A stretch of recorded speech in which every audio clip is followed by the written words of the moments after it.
Hello, everyone, and welcome to today's webinar on the 1RD Guaranteed Loan Initiative Internal Rural Development Staff Office Hours. We'd like to recognize multiple members from the NACS organization that are in attendance today. So if you could go ahead and raise your hand, we would appreciate it. And then we can identify and say hello to all of our NACS members. We want to offer you a warm welcome. With that, I'd like to turn today's presentation over to Jackie Pawnee, our Chief Innovation Officer. Jackie? Hello, thank you, Maggie. Happy Halloween, everyone. And welcome to the first in what we hope will be the resumption of our 1RD office hours. I'm going to take off my Mando helmet because it's hard to talk through this. I wanted to come in costume today. It has been a little while since we've had an opportunity to interface. We know everybody's been super busy, particularly in our RBCS programs and our CF programs with the ARPA and IRA funding. And so we wanted to take a moment to regroup. And today we're just going to give you some heads up on a few things that have been happening or are coming up, and then get some input from you and get our regular cadence of talking with you all back on track. This week is an important week for 1RD Guarantee. National Rural Lenders Association meeting is happening here in Washington, D.C. The 1RD Guarantee leadership will all be there this week, including myself, and we look forward to talking to your customers and hearing from them how well things are going and any other ideas they have for new improvements that they might like to see. So today we are going to talk about a number of things: our 1RD Guarantee annual notice, our new nationwide lenders renewal process, the lender application checklist that was launched in the spring, some performance metrics, how we did as we ended up the end of last fiscal year, some customer satisfaction feedback to share with you, and then just a reminder about our Rural Data Gateway and all of the resources available to you there. And then we're going to spend a little time talking about some of the regulatory changes that might be coming, and then have some time for you to provide some input. So we're going to start off today with Susan Woolard from our Innovation Center team. Susan is our Special Projects Coordinator and has taken over the mantle of overseeing the 1RD regulation changes. And so with that and the annual notice, I'll turn it over to Susan to talk about our 1RD annual notice. Susan? Thanks, Jackie. This is more of a reminder. The fiscal year 24 annual notice for 1RD was published in the Federal Register on July 5th, and you should be using that for all of your loans now. It does set the guarantee rates and fees for all the 1RD guarantee programs for fiscal year 2024, and the only real change in it was the BNI guarantee retention fee increased slightly to 0.55%. It is posted on the Info Hub, so if you need a copy of it or to read it, you can get it there. And with that, I would like to have April, and she's going to talk about the new nationwide lenders renewal process. April? Thank you so much. So this year we have changed our nationwide lender process. The new requirement will be at least 8 complete applications submitted over the previous 2 fiscal years, and that they are to maintain over time. They can use any of the application types. These are the types that we take into consideration: BNI guarantee, community facilities, food supply chain, REAP, and water and wastewater. In order to be considered a nationwide lender, they must have at least 3 of these in non-contiguous states in order to qualify. Once they qualify, if they're interested in applying for a nationwide lender, they can do so through the Innovation Center. The last point is the annual renewal process. We ensure that each lender is maintaining at least 8 applications over the previous 2 fiscal years, and 3 of which are in non-contiguous states for them to continue. In addition, the new nationwide lender list is up on the 1RD Info Hub. If you have any questions, please let us know. Thanks, April. And that we will be sending out this slide deck to everybody. But the link at the bottom is a link straight to the 1RD Info Hub and that nationwide lenders list. The nationwide lenders list is smaller than it has been in the past based on participation in the program. So it'll be good for you to know which ones they are. All right, we will move on to our next topic, which is our application checklist that was implemented in May. If you have used the checklist with your clients and you like it, please let us know in the chat. This is something that over about a year, we did some, of course, we have our continuous customer input quarterly surveys, but we also did some focus groups and other interactions with our customers, and they let us know that they very much wanted an application checklist rather than the traditional user guide, application filing guide.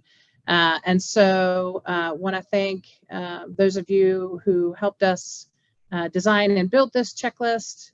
We tested it with our customers, and in May we released 5 versions of this same checklist, program-specific versions, because that was the ask, both from the field and from the outside, so they didn't have to try to figure out what to delete or what to not fill out. But those checklists were released and they're on the website. They are not mandatory forms. They're just a checklist to help applicants get through the process, make sure they have done everything they need to do to have their application deemed complete. They're not part of the application package. They're not required to be filed with the package, but it's really meant to help provide some clarity around what we're needing for each specific 1RD loan guarantee application, and to provide more consistency in the applications that you are seeing coming in. As we talked to you over the last year or so, and we were looking at some of the concerns or issues raised by you and by customers. One of them was about the processing times, and what we heard from you is that a key to that and a key to getting to application complete was getting better applications in from the beginning. And we are hoping that as a result of the application checklist, you will see more accurate applications coming in, and you will have less volleys back and forth with applicants, and that you'll be able to more easily move through the application process. If you are seeing improvement in that regard, let us know. We would love to hear from you in our open chat section at the end, or put something in the chat. But thank you for your input on this. Thank you for you're a big part of the reason we've built this, and it seems to be getting good reception by our customers. What we'd like to know is whether or not it's actually achieving what it's supposed to. So thanks. Even if it's not, even if you're not seeing an improvement, it's okay to put that in the chat as well. So thank you for that. As part of the developing the checklist, though, we had several volunteers from NACS participate in focus groups and discussions to inform how we would design the checklist. And so I want to take a minute now to invite any of our NACS members who might want to talk about why the form is the way it is, and how it's working for you, and how that process went for you. Maggie, do we have any hands up? If you are from Next and you want to chat, please let us know. I'm looking for hands. Maggie, do you see any hands? I do not see any hands, but from prior when I have allowed Marla Marks, if you would like to unmute, your microphone is enabled. Thank you. I just appreciate the fact, especially for our lenders, this makes it much less confusing for them. Good, thank you. And Chandlin Smith, I think I picked up your name also from prior when we asked for hands raised. Your mic is enabled. And again, your mic settings are in the lower left-hand corner. Hi, thanks. Yes, I could not find it. Found it now. Thanks. I just appreciate you all allowing us to be a part and to listen and to give our feedback. And I think it's a great thing for our lenders, just like Marla said. Great, thank you. And I noticed in the chat, Robert, I really glad you put your comment in. I think our customer relationship managers are providing some of that guidance, although it may be that if you've got a lender who you're consistently seeing, a nationwide lender, not filing what you need from them, I would encourage you to go to that list that was in the link, contact the customer relationship manager and have them reach out. This also gives us an idea that maybe we need to do nationwide lender training and take some input from you all on what's consistently missing.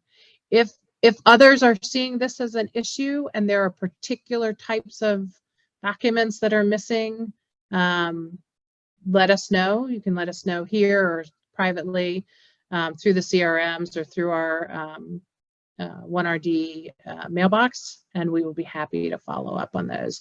And certainly if you have some lenders who you think could benefit from some additional guidance, we would certainly welcome having those names provided to us.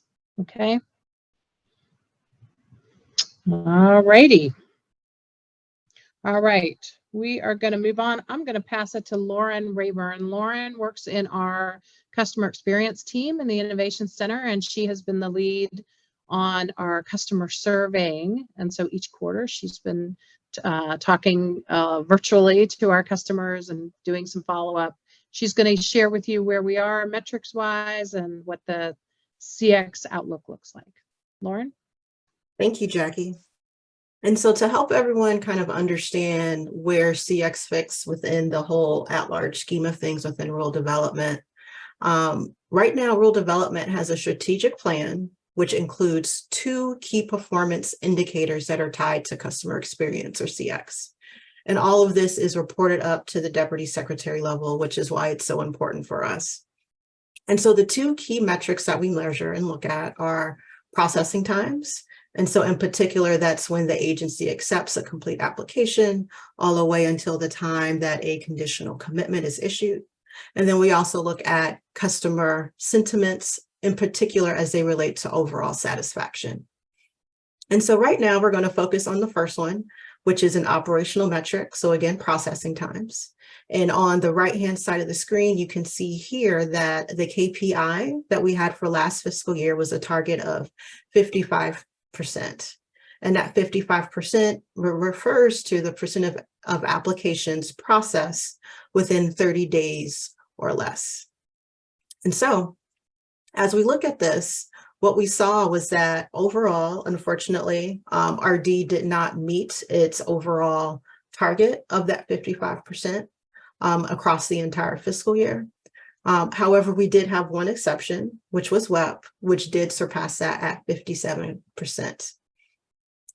Now, one of the things that I do want to highlight is, so even though we see this unfortunate trend, is that when we look at the 4th quarter in particular, we did see that overall we exceeded it. And so I do want to commend staff, because I know there was a huge push at the end of last quarter to get things in. And so what we see by far is that we are beyond that target of 55%. And I want to say by some measure. And so keep up the good work. Hopefully this trend continues in the future. And I'm hopeful that it will set us up for good results next fiscal year. All right, so in tandem with looking at operational metrics, as I mentioned before, there's another one which is around our customer sentiments, and in particular, looking at overall satisfaction with program delivery. And this is one where we're actually looking at customer perceptions of the process. And so here we can see a snapshot, in particular, looking at the quarterly trends. And we see that somewhere between 45 and 55% of lenders who responded to our quarterly survey agreed that they were satisfied with overall service delivery. Now, when we reached the fourth quarter, unfortunately, we did see a drop off. And with that, we're going to look a little bit more closely about what contributes to that.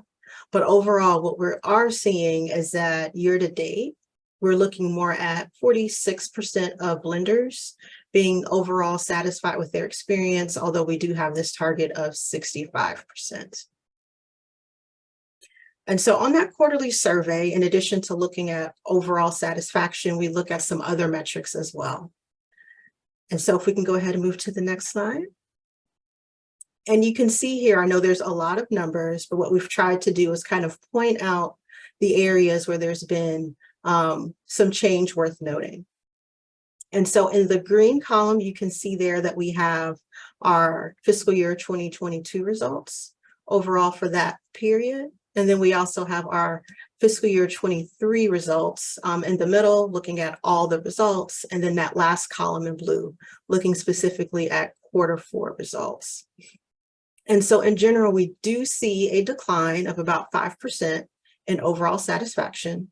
And in particular, as I noted before, that fourth quarter, we saw quite a substantial drop down to 32%. And so as we look at what might contribute towards that, we can look at where we have some of the red numbers highlighted. And so if we look at things like understanding what's being asked of me throughout the application process, we can see there that that's been a decline. And then we can also see declines overall in our customer service category as well. And so as we look at these, I do want for everyone to know that these are just early results, and we're just looking at some of the numbers that we're seeing. And so as we see these numbers, do know that we know that they're just numbers, and we're going to go back and kind of also look more closely at some of the what we call our text, our qualitative information, so that we can better understand what's going on. But I do want folks to know that we do see some positives in here. The information in here about the application process,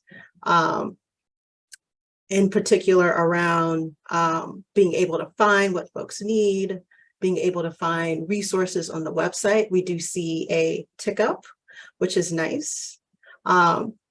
And we believe that there are opportunities to build upon these to also potentially influence how we see those overall satisfaction scores.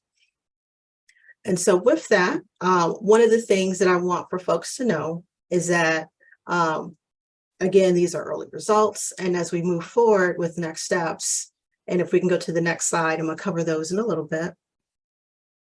We realize that as we get information, we don't want it to kind of end up in a vacuum and that this is just a check the box exercise.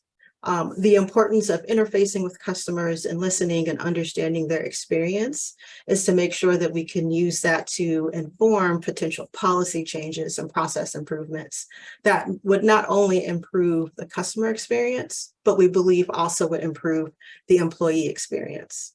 And so a couple of things that I want to highlight that are on the horizon is that one of the things that's going to be really important for us is starting next calendar year, we want to make sure that we provide a similar opportunity for employees to provide feedback on an ongoing basis, just as our lenders do. And so please be on the lookout for that. We will be sure to announce it via email when we're going to have those vehicles and options available for employees to participate as actively as well. Now, in addition to that, one of the things that we realized with the survey that we're currently using is that it's done primarily on a relationship basis. And so we don't have as much lender contact information as we would like to have.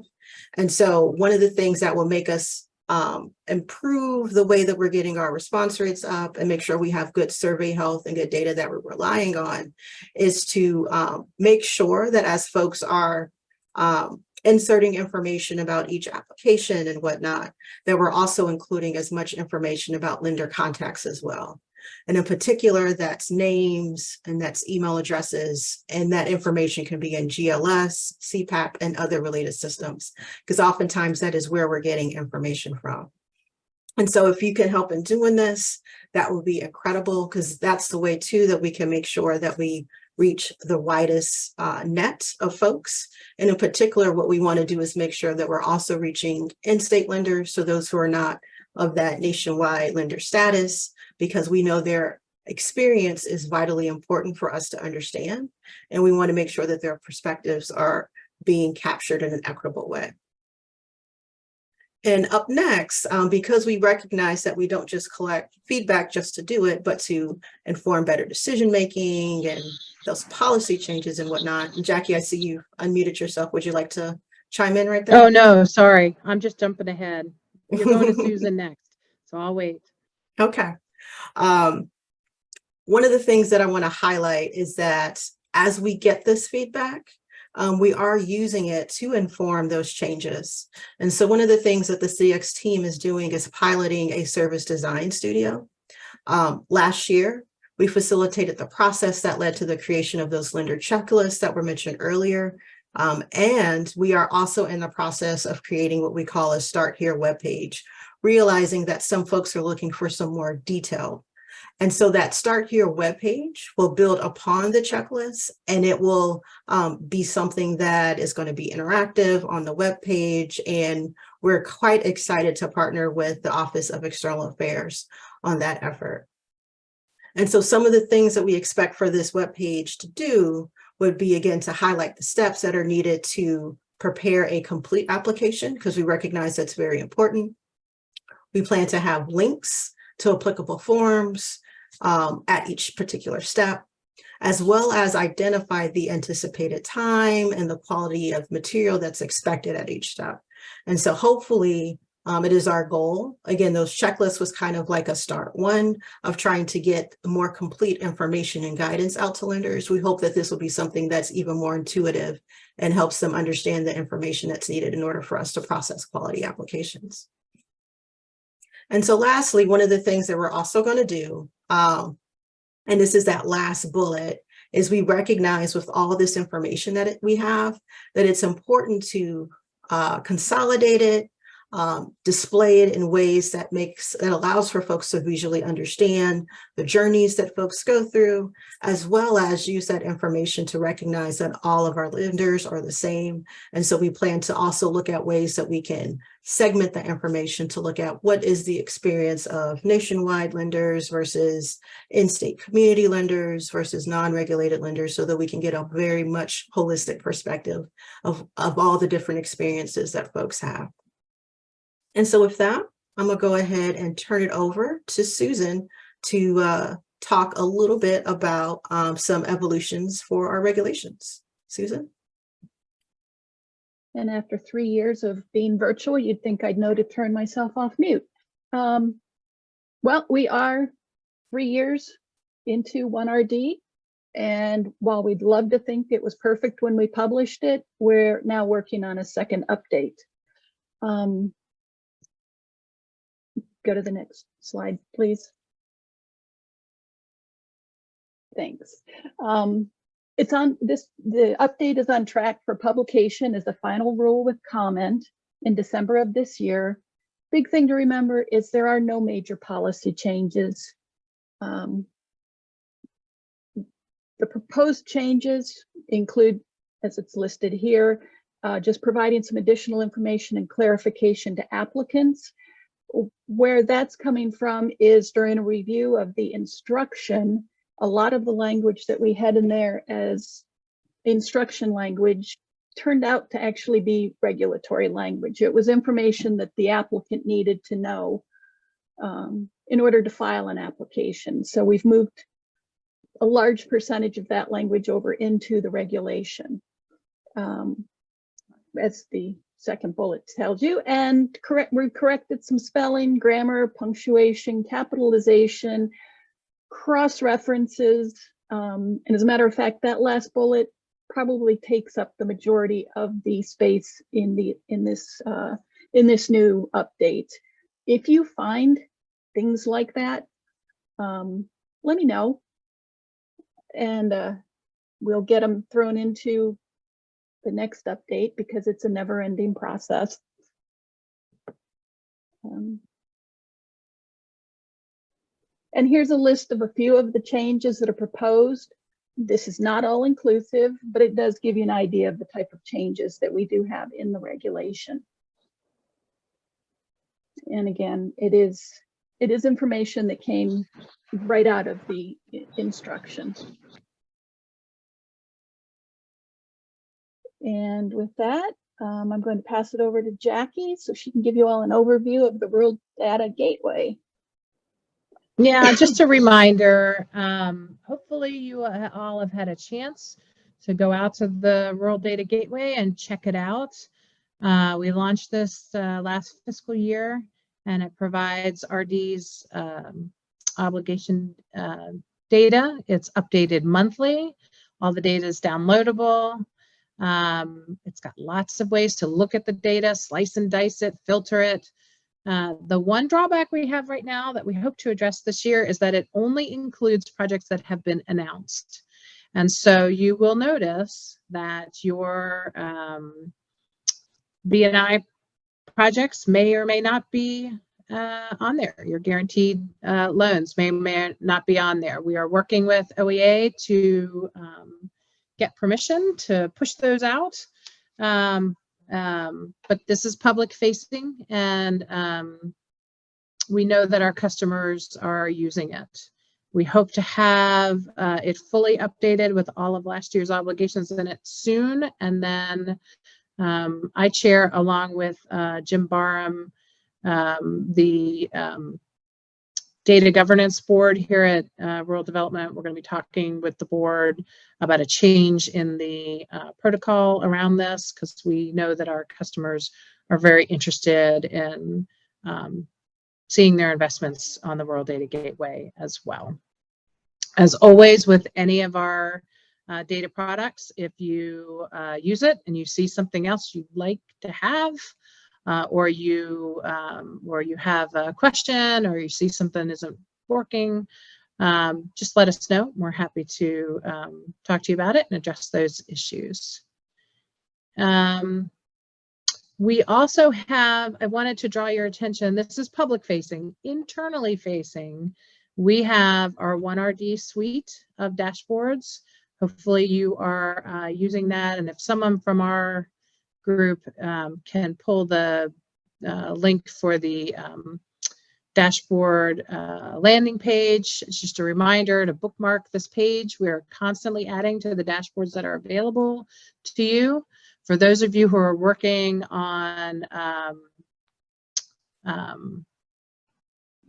multiple programs, and you may be working on Inflation Reduction Act programs, we have a new Inflation Reduction Act dashboard, a financial dashboard that shows dollars that are allotted, dollars that are obligated, disbursements, and then there'll be another visual that'll be coming out soon that'll track metrics and results from Inflation Reduction Act. But please do take a look at those dashboards, and we know that many state offices are using the data to plan your work and to monitor activity. We've even had some states asking us for specialized dashboards as state directors look to navigate the landscape of all the work that you all are doing and trying to figure out the best way to go about it. Before we get to the Q&A, because we're at that point now, I do want to just say, if we could go back to that one slide with the customer metrics on it. It's the one with the green top. Nope. Next one, next one. There we go. There's some really positive things that are happening here.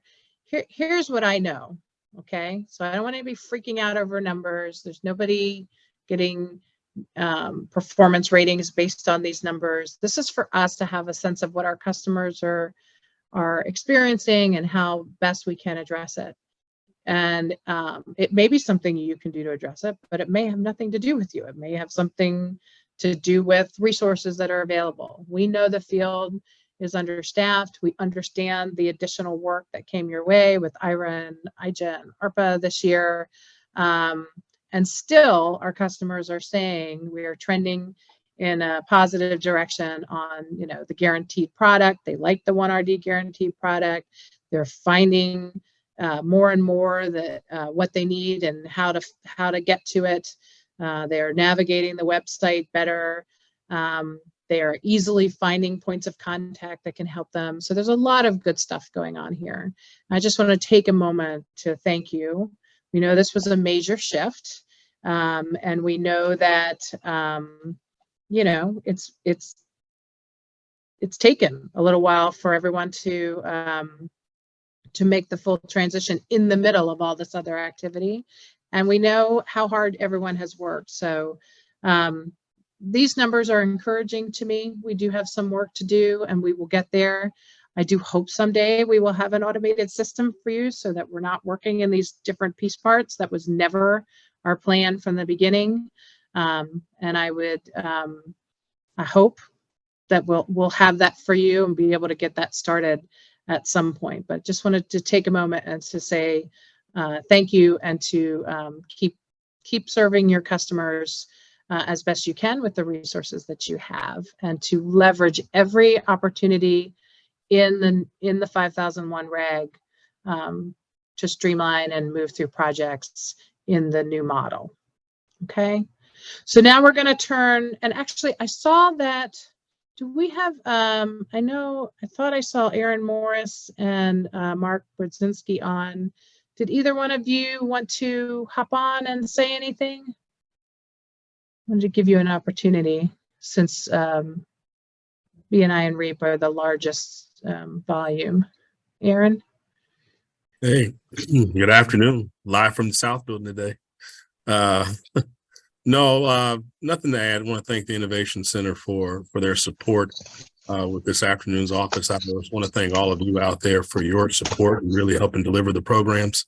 I mean, 1RD, I think we delivered over $3 billion between the four underlying programs. Just a superb year in year 3 of 1RD. Hard to believe it's been 3 years already. But, you know, I stopped by the Rural Lenders Association meeting this morning for about an hour or so. And the excitement about 1RD is still there. Many of them can't thank you all enough for the work that you have been doing, and really for, the 1RD program and really unlocking the potential for rural America. So again, just thank you all for everything that you've done, and happy to take any questions at this time, unless Mark might have a few words. I don't know if he's still on. I think he saw me walk in and said, He said, great, Darren's here. Make sure you join. Well, you could hand it. Mark is still there. No, yeah, appreciate that, Aaron. No idea. I was listening. Great. Ditto your comments. I would just only add that not only is activity at a record high, but I think quality is also retaining strong, right? We were talking yesterday as to the delinquency rate is holding fairly strong as far as, a reasonably low rate, especially given, coming out of the pandemic and all the issues, that our economy has faced over the last couple of years. I think that's, definitely a clear sign that is a strong program, but even better, a strong team, in the field offices backing the program, working with lenders and working with projects. So I'll just ditto your comments, and yes, congratulations to all the field office teams kind of engaged in these programs. So thank you. And then I see our new Deputy Administrator for Community Facilities is on as well. Jamie, did you want to say hello? Hi, Jackie. Hi, everyone. Yeah, I think this might be my first office hours since taking this new role. And I was involved early on with 1RD initial stakeholder sessions before it was established, and also worked on the lender approval authority until I stepped away for a bit to really focus on the CF Direct program. So anyway, happy to be here with everyone, and again to work on the guarantee side, and just look forward to hearing your ideas on other ways we can improve the program, particularly for CF. So thank you. Thank you, Jackie. Thank you. And I don't know if we have anybody from WEP. I'm just scrolling through my list. Steve Polachek or Joe Manson, are you here? Okay. All right. So with that, we're going to open it up. We had a nice chat. Oh. They didn't want to brag that they met all the metrics. Scott Behringer retired. He would be here putting it in your face. I know he would. But congratulations to Webb. I know what Aaron will say, but they didn't have as high volume. But it is I good would that simply they say are. congratulations. Sure. Okay, so we've been having a nice chat in some Q&A in the chat. We've got some Q&A in the Q&A section. There's a lot of moving parts to Zoom. So I will let Maggie help facilitate us through this part. Is that all right, Maggie?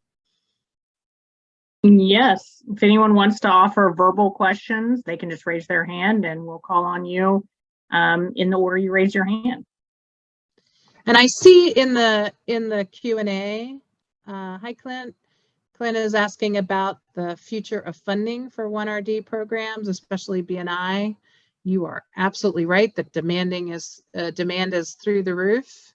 Mark and Aaron, you want to talk about efforts to educate the Hill on demand?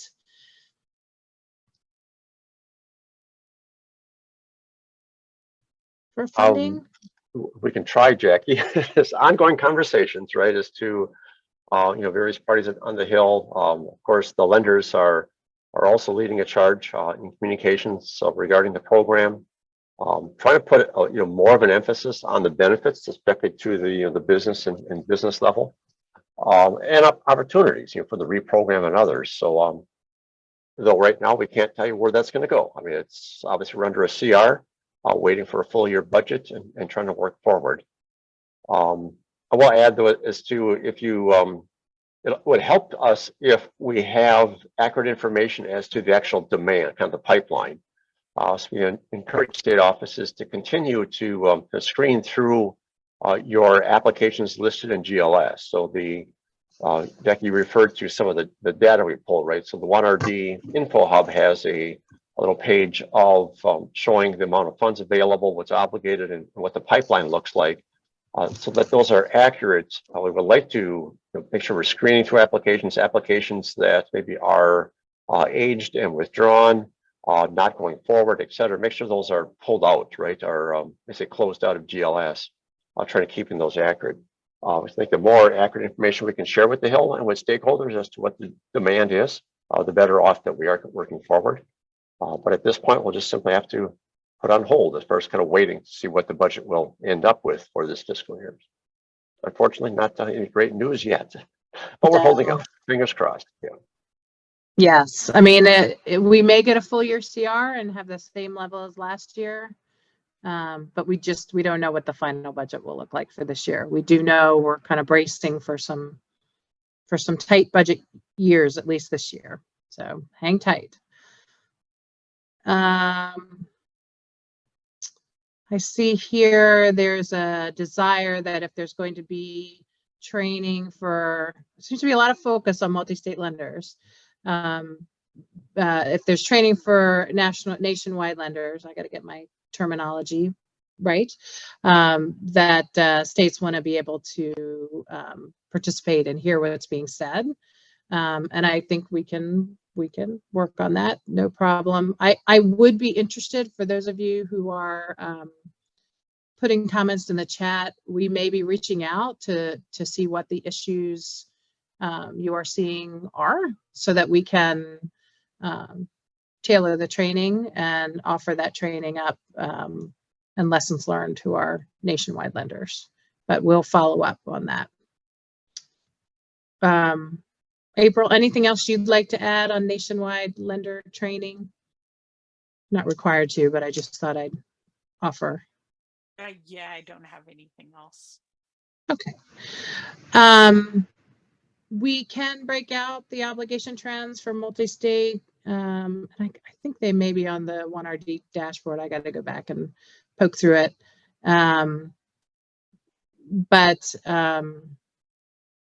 The comment here, and we'll take that back to the leadership team and the analyst team, is a perception that multi-state lender deals may move faster, but they're being de-obligated. Like they're obligating money and then de-obligating them. I'm not aware of a large wave of de-obligations happening, but maybe Mark or Aaron, you have some lens onto that. Otherwise, we'll take it back and take a look at it. And thank you for your comment.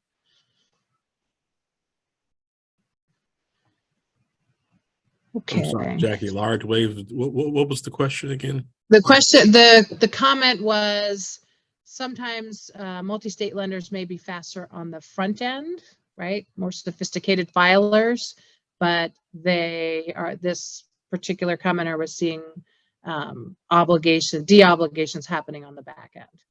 Like they're not following through with the projects. I have not seen that in the data, but maybe you have. There are instances of de-obligations. I think that happens across all our programs. But I wouldn't call it a trend, I don't think. Okay.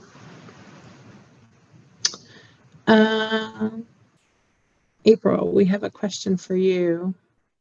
Wondering if non-performing loan status is considered when multi-state national lenders are up for renewal. Currently, it is not.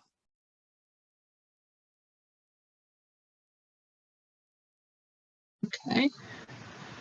Janice. Hi, Janice. I'm looking at your question.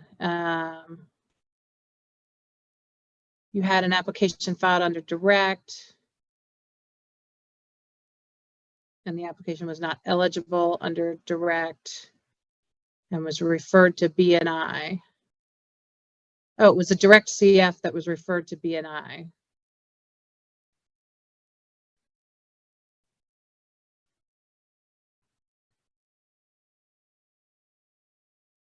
And then it came in as a guaranteed CF.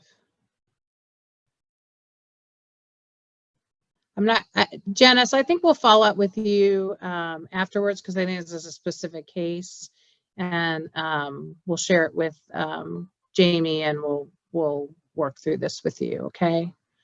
If it is something that's not eligible for a CF direct, I would imagine it would be likely eligible for a CF guarantee if that is the reason. If it's a population issue or some other issue that would still allow it to be CF eligible. If it's more of an issue in that it's not an eligible entity because it's a private for-profit, then BNI might be the right place for it. But I suspect that's more of a longer-term conversation. We had a number of people ask about what data we're using for processing times. Yes, we are using GLS data for the processing times. So it's important that everyone enter your processing times. Enter all the information that's in. We are pulling from the application complete date right out of GLS. And as long as there is a date in there, then it'll get pulled.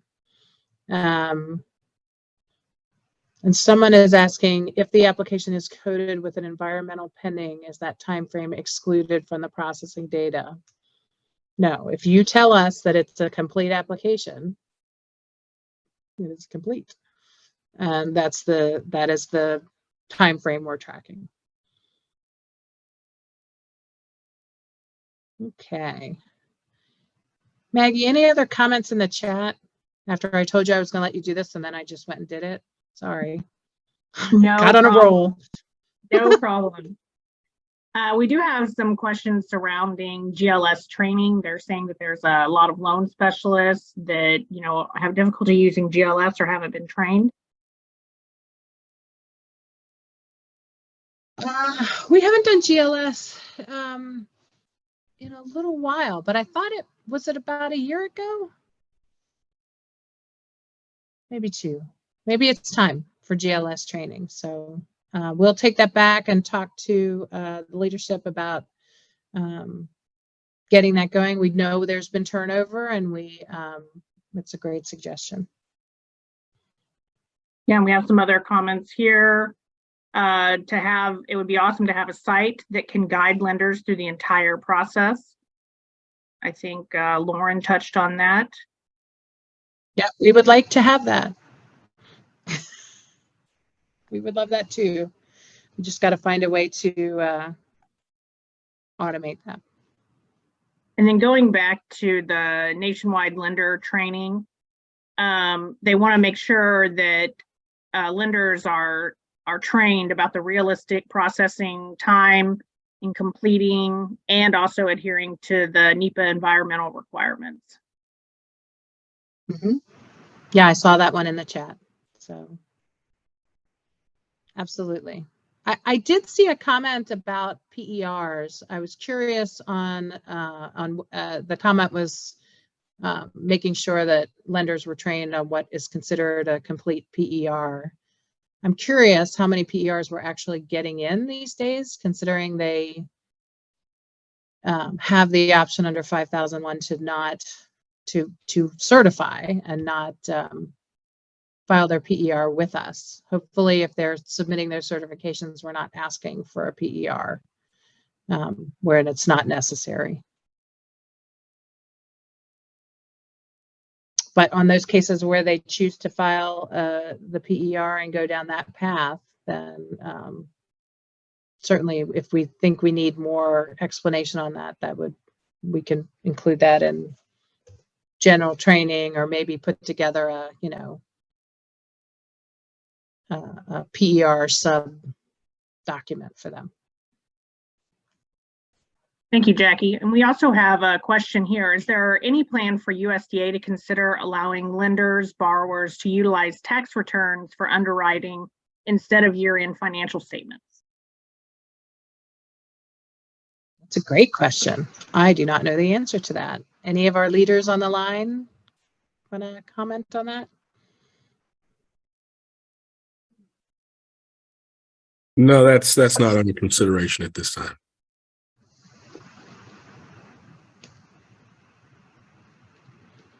Okay.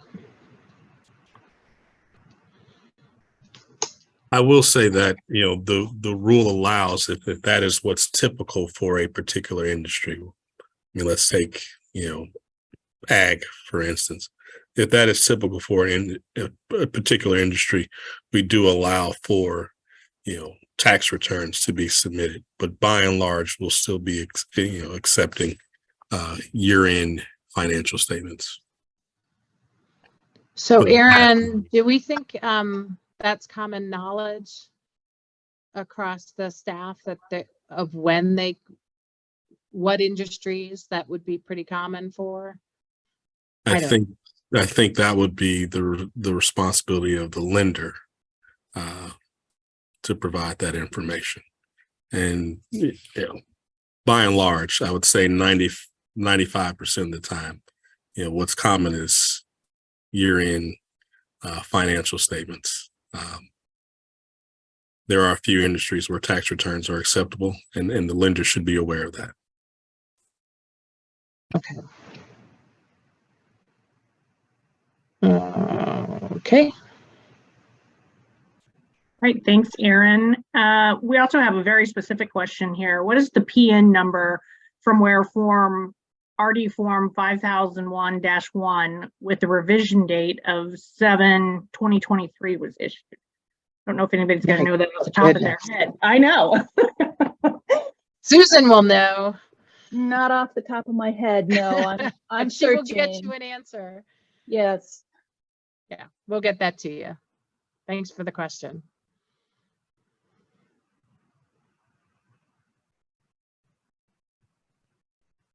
Yeah, so do we have, I'm not showing any other questions in the Q&A and I have no hands raised, so I'll turn it back to you, Jackie.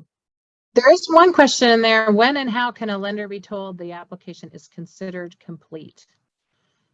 I think when it's deemed complete, right? Am I missing something?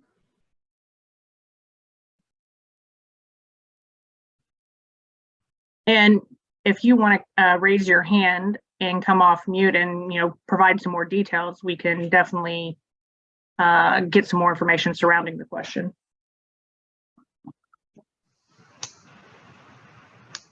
And Hey, Karen, if you want Karen's to come better. off mute.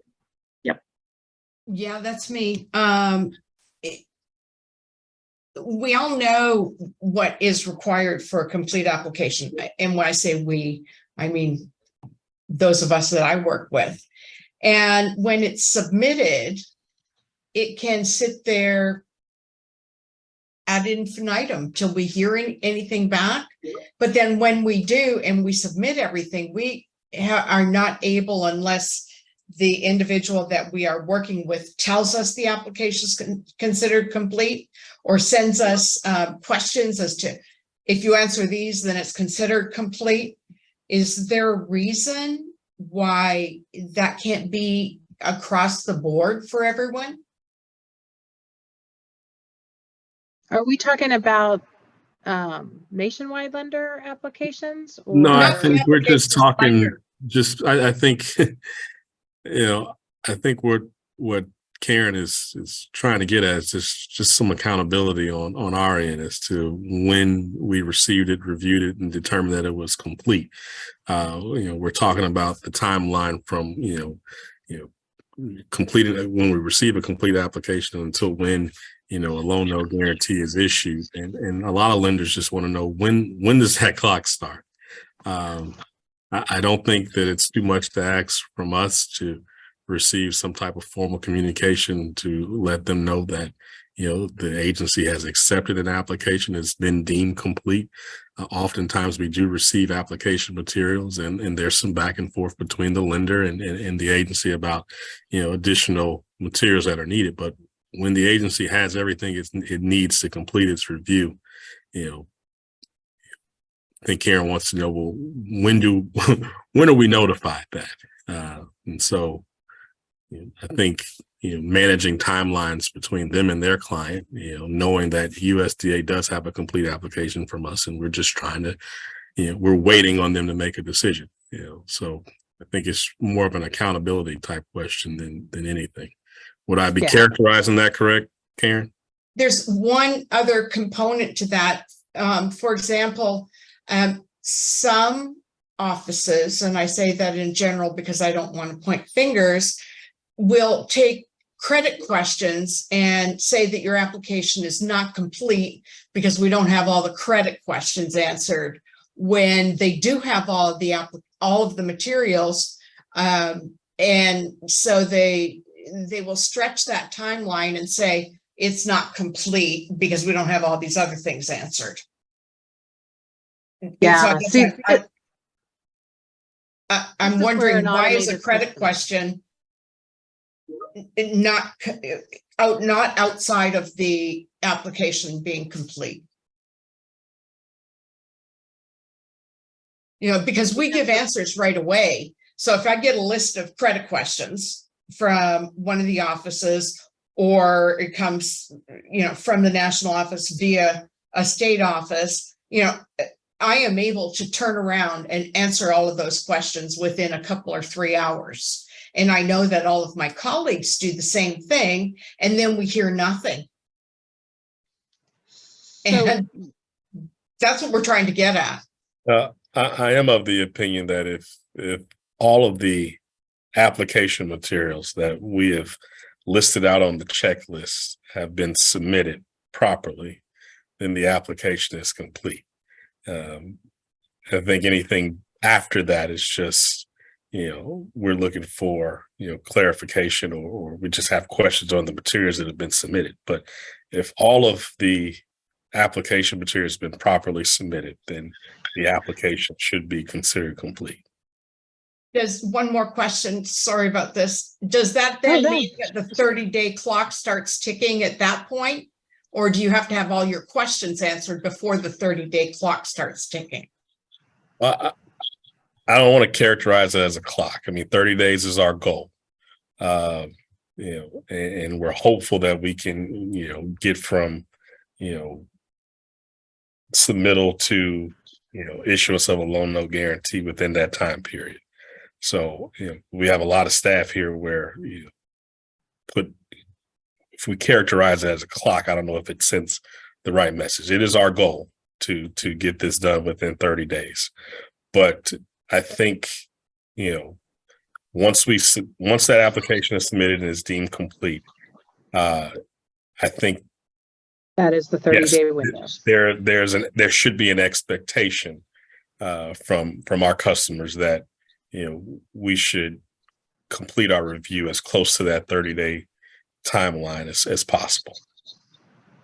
Thank you. We'd That's be right. happy if we only received the conditional commitment by then, and then the loan note guarantee, just a little later when you get your the signed loan documents. But, Sure. we'd be happy with that.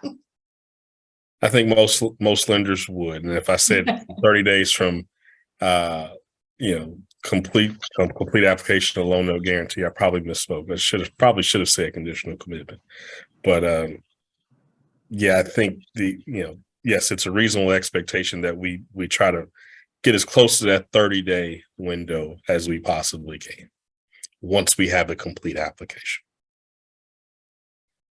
But you should expect some type of communication that the agency has received everything that's needed to make a decision.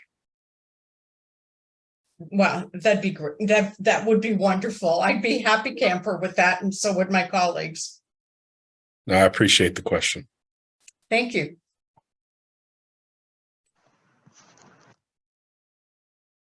Okay, any other questions? I saw one about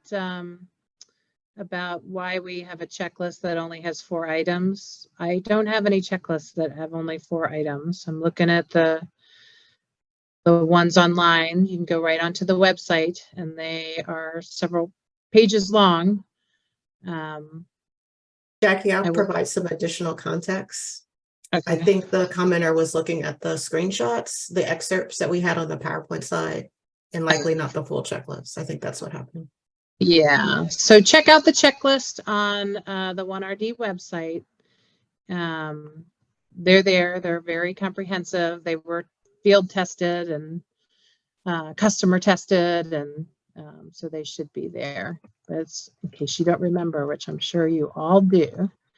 And it's rd.usda.gov/1RD guarantee. The checklists are in the resources section. Okay, any other questions? Jackie, I don't show any more questions or hands raised. I'll turn it back to you. Okay. So we want to thank you for your time. This session was meant to be an internal session. We would like to continue the dialogue with our internal customers, right? You are internal customers, and our team who is delivering our guaranteed programs across rural development. So we look forward to a continued cadence with you. Probably, well, if you'd like to put in the chat or send us a note, tell us how often you'd like to hear from us and have these kinds of touch points. I think they're helpful. I think they were really helpful in the beginning. We needed them a lot. And then we've stretched that cadence probably a little longer than we would have liked to this last time. So maybe quarterly, maybe monthly. You just let us know.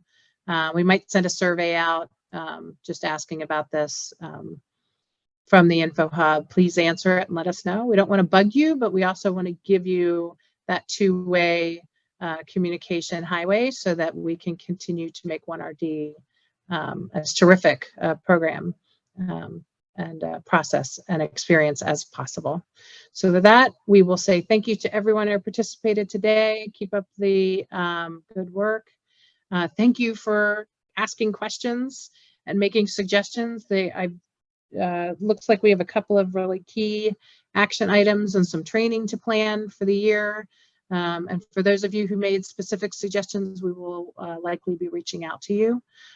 So be on the lookout for us.